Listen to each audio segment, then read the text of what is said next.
Here over this probe. Here with me now to discuss Republican Congressman from Arizona, Andy Biggs, a member of both the Freedom Caucus and Judiciary Committee. And sir, you've come out and specifically said you think that Mueller should resign or should he resign or should he be removed from this special counsel role? Well, I think he should first do the right thing and resign. I think that was appropriate. I've been calling for that for some time, even going all the way back to the conflicts he had and the way he became the special counsel. The team he put together shows that he could not provide a fair investigation. There's no collusion that's been found. That's what he was supposed to do, but he keeps trying to expand his investigation. I think it's time to pull the plug on the investigation. On emails President Trump put out yesterday, one, he talked about a witch hunt. He also mentioned that, to your point, Mueller's team has 13 hardened Democrats, some big crooked Hillary supporters, and 0 Republicans. At the end of the day, I mean, it certainly seems like the deck is stacked against President Trump with that kind of arrangement. From a legal point of view, though, will it matter? Well, I think it does matter because when you look at how is the bias, everybody comes to these types of things with some bias, but we have big Democrat donors. We had attorneys who represented the Hillary Clinton Foundation in those allegations. We have the Strzok.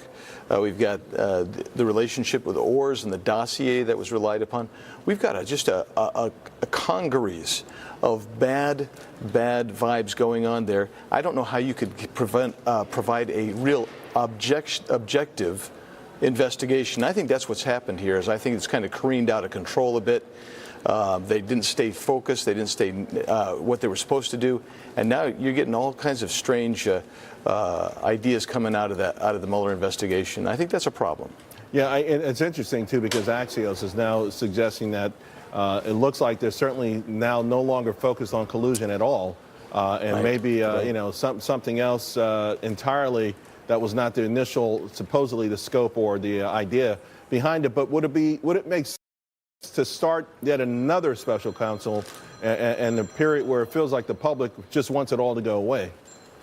Well, I mean, the public, on one hand, would like it to go away, but they also want justice to be served. And the way you get justice here is you're going to need to open up another special counsel. Everything from the misuse of FISA warrants and how they got those FISA warrants to everything to, we found out the DNC and Hillary Clinton were sponsors of that dossier, as well as perhaps even the FBI. These are things we know about that need to be resolved, and they haven't been resolved, and I don't think they're going to be resolved because Jeff Sessions has recused himself. I don't think Rod Rosenstein, his number 2 there, is going to step in and fill it in. So we need a special counsel to get to the bottom of that. Right.